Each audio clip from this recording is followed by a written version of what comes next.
Hi everyone. I don't know if you players can see, but we're doing a video right here from McDonald's near the mall that's next to the Marriott Hotel here in Bangkok, right around Soi 2. I would imagine that's where we're at. We've done videos and live streams from here before, and we're here to get our morning cup of coffee. Minnie is sitting next to me. Delicious food here at this McDonald's. Always clean, well managed. Fantastic place to come if you're here in Bangkok near Nana Soi 4. I've got my morning cup of coffee. I don't know how I ended up with a small as opposed to a large. Yeah. Anyway, I want to talk about healthcare here in Thailand. Everybody seems to have a lot of questions about what the healthcare system is like here as compared to the Philippines. And so we're going to start off by talking about my 2 or 3 experiences here in Thailand and compare them to medical visits I've had in the Philippines in the past. I'd like to start off by saying that when we were in Pattaya, which is about a 2.5 hour drive from here towards the ocean, I got an ear infection that I was hoping would go away, and but unfortunately it didn't. The ear kept bothering me. I wasn't having any pain, just having hearing problems. I'm thinking that this infection had been going on for quite a while. And there's a reason why I didn't feel it. There's a reason why there was no pain accompanying the ear infection. And that's because it turned out to be a fungus. There's a fungus among us, which is treated quite differently than your typical ear infection. So my first visit was to the Dr. Olivier clinic. I think that's the proper pronunciation. A very, very wonderful practitioner, very well known in Pattaya, very popular among the expats. We found our way over to the clinic, saw Dr. Olivier, and got the ear seen, and he prescribed drops, ear drops, which were basically an antibiotic, saying, I could see an infection in there. So we went home, we started using the antibiotics. I could feel changes in the ear, there was no doubt about it. I felt as though that it was improving, but it wasn't improving fast enough or completely enough for my satisfaction. So we made a return visit to Dr. Olivier, a follow-up examination as he had suggested.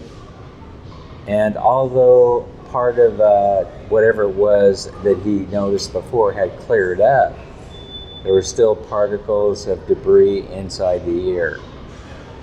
So he sent me to the nurse after recommending that I have the ear flushed with benzoyl peroxide. No, hydrogen peroxide. Folks, don't put benzoyl peroxide in your ear. That's for pimples and the like. Now I went in there for hydrogen peroxide, and so what they do is they take a liquid syringe, not a regular syringe that they give you a shot with, right? It's called an irrigation syringe. And they filled it up with hydrogen peroxide and squirted it inside my ear, and a lot of debris came out. A lot of debris came out very easily, I might add. There's nothing like a hot cup of coffee in the morning at McDo. All right, where was I? Oh yeah, they gave it a couple of squirts, and then they put the, what's it called? The ear light in there, the ear microscope to take a look inside there, see where it was, and they said it was all cleared out. So I said, fantastic. So we went home, and continued my regimen of using the ear drops. And by the way, the total cost for this visit was about 1,500 baht each visit. And I'm going to go ahead and put the dollar equivalent up on the screen so you can see how much money that was in dollars. And I'll also put the peso equivalent up there on the screen so that you can see how much it costs for both the clinic visits at Dr. Olivier's office. The first time to have it initially diagnosed, the problem with the ear, and the second time because it wasn't improving much. It was improving a little bit, I could tell. So the medication was doing something, but it wasn't clearing it out. So I had brought money, by the way, for medical because I had a couple of ideas, a couple of things I wanted to get done. And I'm going to talk about the next one in a moment, as soon as I finish this story about this episode with the ear. So after about 4 or 5 days after completing the regimen of ear drops, it was not improving. Again, I was not experiencing any kind of pain. It just wasn't improving. My ear canal still felt like there was something inside there. My hearing is only at about something like 20 or 25% at that point. And I knew that I had to go to a hospital. I had to go and find an ENT. An ENT is an ear, nose, and throat specialist. So a friend of mine recommended that we head over to Jomtien Hospital in Jomtien, located not too far away from where we were staying in the hotels on Jomtien Beach. So it sounded like a good idea to me because we'd save a little money on taxi fare over there. And it isn't really that expensive. I'm making a big deal out of it, but truth be told, taxis are cheap to ride around in here in Pattaya, so long as you catch your deal in advance before getting in the taxi. You know, a lot of them don't like using the meter, but we were actually using both the combination of taxis and Bolt during that time, and I got convinced that Bolt, which is the Grab of Thailand, was a better way to go. Anyway, we ordered the Bolt, and away we went to Jomtien Hospital. We were there in about 15 minutes. I know the total damages for the Bolt was right around 100 baht, which is the equivalent of $3 US. $3 US. So we go inside there and they said, "Oh, can I help you?" You know, one thing about the medical care in Thailand I've discovered is they're very competent practitioners, and they're very quick to spot you when you come into reception and assign a service member, a technician, to assist you with finding your way around. I call them hospital concierge. I don't know what their official title is. But right away, within seconds of arriving, a concierge approaches me and asks me what the purpose of my visit is. Now that is something that is going to be hard to find in both the Philippines and in the United States. Having an actual assigned hospital concierge at your beck and call. Can I get you water? Are you comfortable? Can I show you where the CR is or the toilet? In any event, I explained my situation, and she was very quick to say, "Oh, we don't have any ENTs on duty here. You're going to have to go to Bangkok Hospital." And so I said, "Thank you." I said, "Thank you for the information." Then Minnie and I went back outside, ordered up a Bolt, and we were shortly on our way to the famous Bangkok Hospital.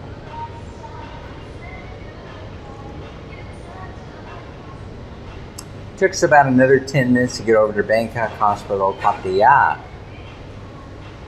And the same thing occurred. As soon as we walked into the door, a hospital concierge approached us and asked the purpose of my visit. And I said, I have an ear infection and I need to see an ENT.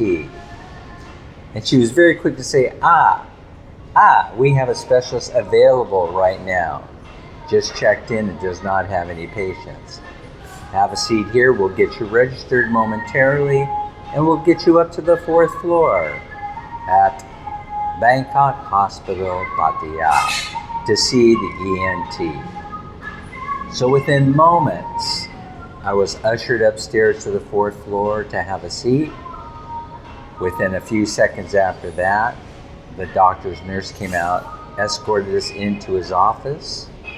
He took a look inside both ears and he said, oh yes, we definitely have something going on here. And then he said something like, we're gonna have to go to the other room and we're going to have to put you on the machine. And so I didn't know what that meant. Maybe they were going to x-ray, maybe they were going to do something, I don't know. But they escorted Minnie and I into a different room where they had a big computerized, showcase, high-tech machine that looked kind of like one of those transformers that we saw over there at the Paboon Cafe. It was very mechanical and computerized. They asked me to lay down to make myself comfortable on the examination table. Once all situated, they sat down, they fired up a television set that was on the wall. I hear the turning on of the machine, and within moments, they had a probe inside the ear probing around. And folks, I cannot tell you what it looked like in there, but there definitely was some mass growing inside that ear, covering up the eardrum. And if I described it, you'd run screaming from the room. I thought that I'd been abducted by aliens and perhaps they had managed to implant me with an alien implant. Oh, anyway, all of a sudden he turns on the machine. And as he's going along, the doctor is explaining to me what he's doing. He says, well, this is a fungal infection. It's covering your eardrum. And I could see other things were going on in there because you have a narrow ear canal. And I have to vacuum this debris out and medicate it. And you'll need to come back for follow-up. So, folks, this was not a short visit. He spent 25 or 30 minutes on that machine vacuuming out the debris that was inside there. It was a cobweb of debris. And he was finding debris and crevices inside my ear that I had no idea existed. And how did I know this? Because he was projecting the image onto the TV set as he went in there and vacuumed out the debris, medicated it in order to loosen up the debris inside the ear. It was totally and completely disgusting. Oh my gosh.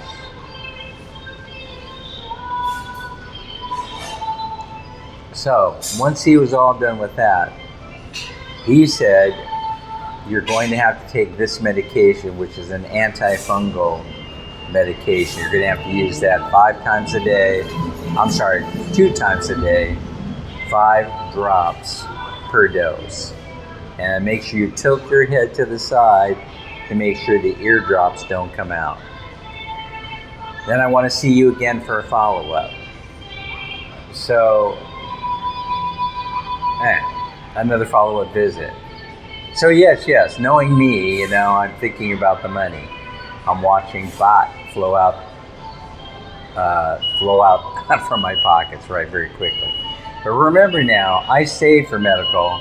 I self-insure. I should not have been concerned about this part because I have a medical fund and I have plenty of money in the fund. And so far, we hadn't made any kind of a dent in it whatsoever.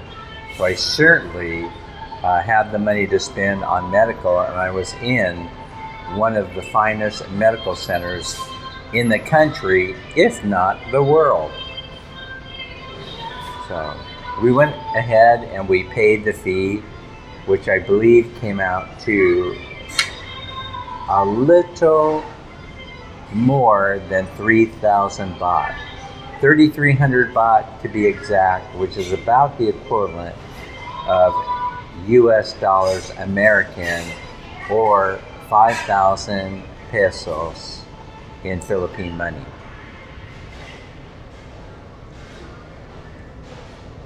So now if you've got your calculators out, you can start doing the math, and probably you figured out on both visit to Dr. Olivier and then now Bangkok Hospital, I so far have spent somewhere around 200 US dollars, and what's that the equivalent of? About 10,000 Philippine pesos, give or take, depending on the rate.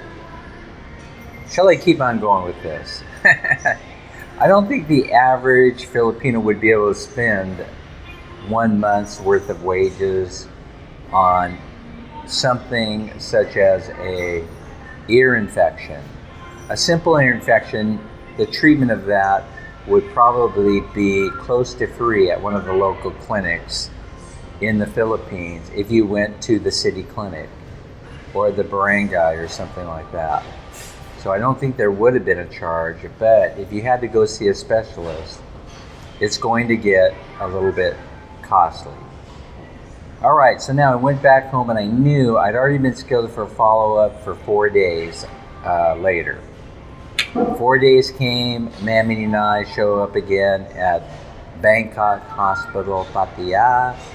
We go upstairs and we see the doctor again, and he takes me back to the machine. He says it's clearing up, it's getting better, but there's still some debris in there that grew back. So he goes in there, he removes the remaining debris that had grown there, and then he medicated the ear and then said to stop using the medication that he prescribed for me for the fungus infection, that over time the ear should be getting better. Charge for the follow-up visit was about 1,000 baht less than the initial visit, so somewhere around 2,200 baht. So how much would that be? That would be another $74, $75, somewhere in that range in American money. So now we're up to what? $275 for the year. I want to stop here and inject. Get it? Inject. We are talking about healthcare. That this most likely wouldn't even get you in the door of a clinic in the United States.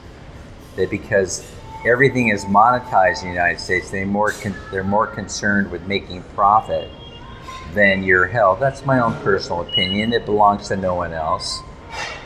Yeah, I want to make sure that you understand this video is my own personal experience, and you need to have your own personal experience related to medical. I'm just telling you how it happened to me or for me. So over time, it's been a few days now, the ear is starting to clear up, but it's not 100%. I did stop using the medication the doctor had prescribed for me, and I'm going to keep you abreast on whether it continues to improve over time or if it goes back to where it was initially when we made that initial visit. So Minnie has let me know that I have had this problem with that ear for a very long time.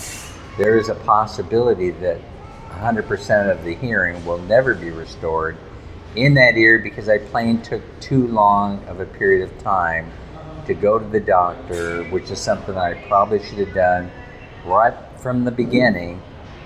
As soon as I noticed this problem months and months and months ago when we were in bye-bye, I should have gone to the ENT but did not. So But I have been into the municipal clinic once or twice for lab tests. Municipal clinics are good if they have a laboratory that can give you immediate results for things like urinalysis, blood tests, cholesterol tests, and the like. If they're searching around for bacterial infections, they're very, very good at it.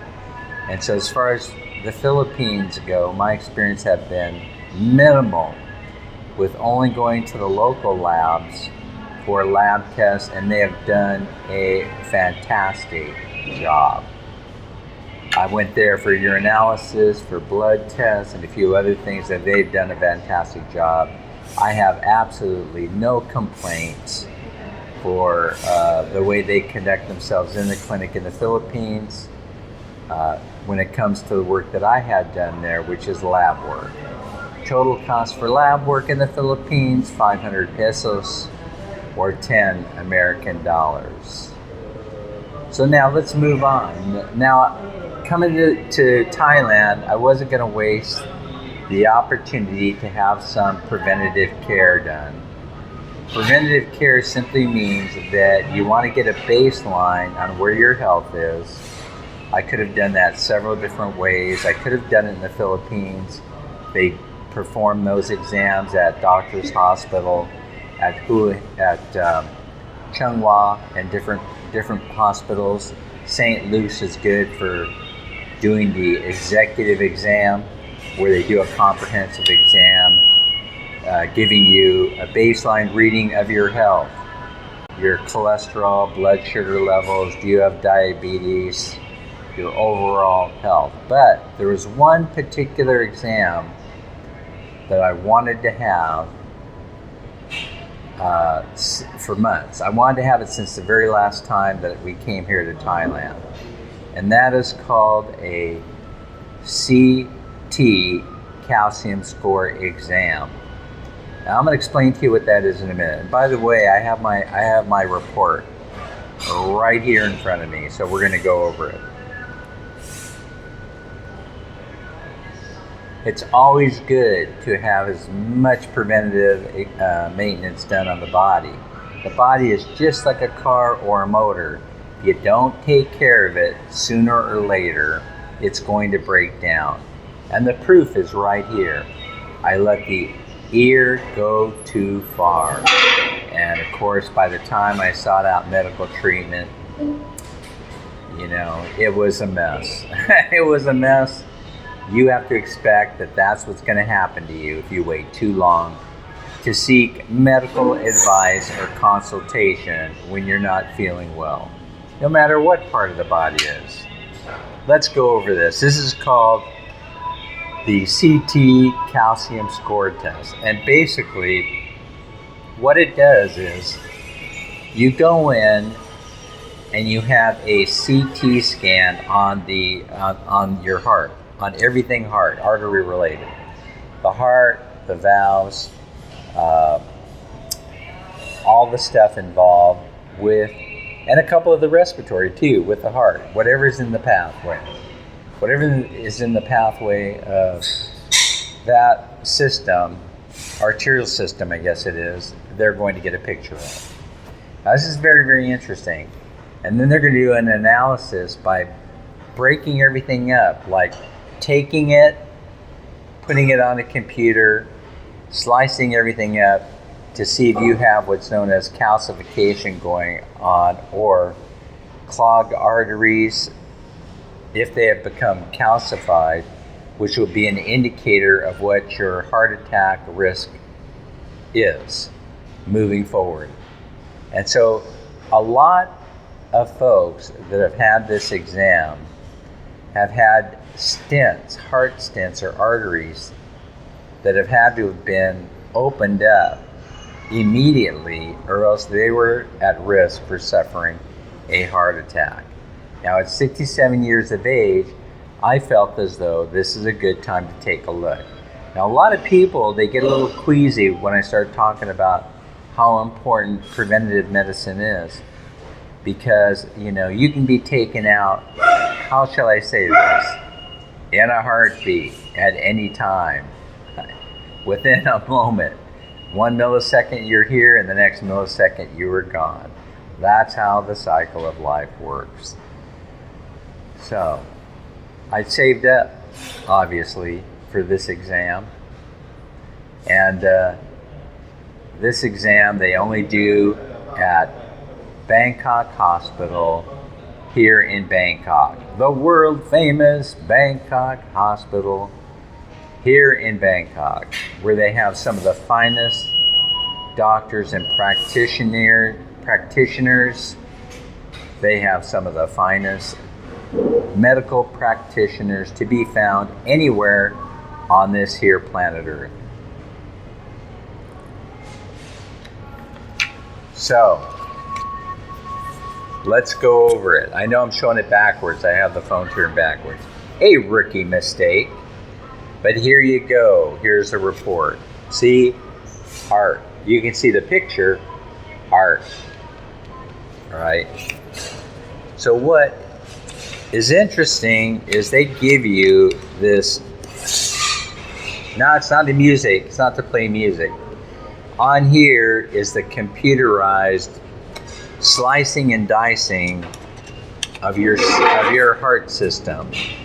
So in other words, what they do in there is they take a picture of the heart and they model it. They have a computer program that turns it all kind of different directions and slices it up into tasty little bites so they could see what's going on in there. And they did that for me, and I'm going to share the report with you. Now, if it were a bad report, would I be sharing it with you? Well, absolutely. If it turned out that I needed treatment, that I needed a catheter put up in there so they can open up one of my veins because it was clogging, then absolutely I would have given them the green light in order to take care of business. I don't know what the cost would have been had they had to install a stent into one of my arteries, but it most likely would have cost quite a bit of money. I was ready to go with cash and credit cards should the need arise. Now, I should let you know that I don't smoke. I only drink 1 or 2 beers per week, maybe, generally when we're on vacation. But I eat terribly. I eat McDonald's, I eat all kind of fast food. I had Burger King last night.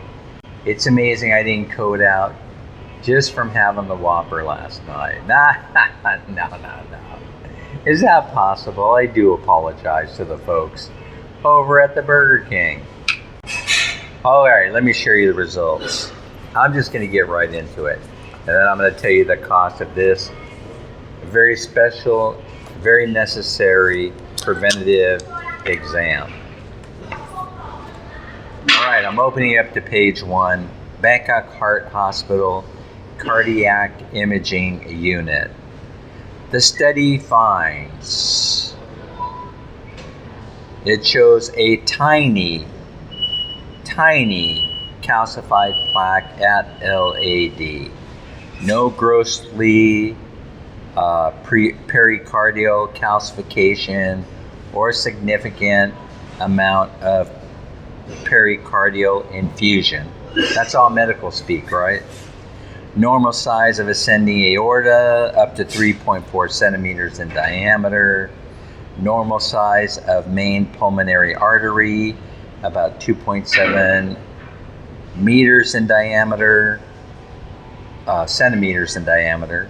No obvious pulmonary nodule or mass, or partially seen at both lungs. I got nothing. Impression. CAC, that's calcium something. You know, it would be nice instead of them using the acronyms, they can just write it out longhand, right? It says CAC equals 3.5. 3.5 sounds good to me, right? There was minimal identifiable plaque detected. Significant obstructive coronary artery disease is unlikely based on the results.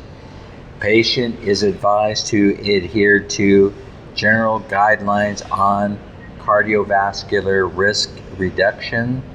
This calcium score places the patient below the 25 percentile for his age group. I was thrilled when I read this, because this means there's hardly any plaque. 3.5 detectable plaque, and not in a place that is most likely to clog me up or kill me. And so they showed me what 3.5 represented on a heart map, and I'm going to share it with you because I happen to have one right here with me. Let's see, this is Dan's heart, right? And the calcification is very, very teeny tiny, almost very difficult to spot, but it is right. Let me see if I can get my coffee stir stick as a pointer so that you can see where it's at. It is located right here. It's a very tiny dot, about the size of at the head of a pin, right here. All right, so during consultation, the doctor said to me, the cardiologist had said that you have the heart of a 45-year-old man. But that being said, we still recommend that you take care of your weight, watch what you eat, try and gravitate towards a plant-based diet if you can. And so he said that he was pretty amazed. He wanted to know why I thought it was necessary to have this preventative exam. And I explained that being from the United States, Medicare doesn't pay for this. They won't pay for it, and then if you have to go and you have to private pay, it's very, very expensive. So now that you know that I'm heart healthy, and there's nothing seemingly here to worry about, let's talk about how much this exam costs. Wait for it, wait for it, wait for it. I have the bill right here. Total cost, 4,700 baht. That's approximately $143 American. So my entire visit here to Thailand, taking advantage of the opportunity to do some medical stuff, was indeed the right move in terms of what it would cost me in the United States to have these same things done. It almost would have been cost prohibitive. It almost would have got me thinking, I'll just put this off for another month or two. Oh, maybe it's not as serious as I thought. And that's what the problem is for most people, I believe, all over the world when you start dealing with medical issues. You somehow make a deal with yourself that things will improve and that you probably don't need to go and see the doctor. But I'm here to tell you, it's always best to take those preventative measures. See the medical professionals. Should you start experiencing some abnormalities in your health, you start not feeling well, don't try and justify a reason for not going to see the medical professional.